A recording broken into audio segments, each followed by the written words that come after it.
Today is January 4, 2026. So ilang araw lang natin hindi napuntahan yung ating mga tanim na lakatan. Ayan, ang gaganda na ng tubo. Ang bilis. Bali, 1 month mula nung tinanim ko to. Direct planting, yung mga subwal. Ayan, yung mga development. Ang ganda. Ayan oh. Ayan, yan na sila. Ayan na ng tubo. Doon hanggang doon. Ang ulan ng panahon, sasaya yung ating mga lakatan. So ganito yung advantage kapag yung area mo ay slanting.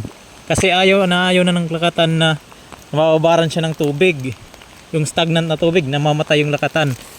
O kung patag man yung area mo, dapat lagyan mo ng kanal para hindi mamatay. Gaya nito oh. Pag yan inulan ng isang buong linggo, patay yan. O kailangan mayroong kanal. Yan na, ang gaganda na. Ang gaganda ng naging development ng mga tanim natin ditong lakatan. Hanggang doon, puro lakatan. Kailangan ng i-round wed. Kasi oh, mag-green-green na yung mga damo. Nakakatuwa. Katuwang tingnan. Maganda yung development.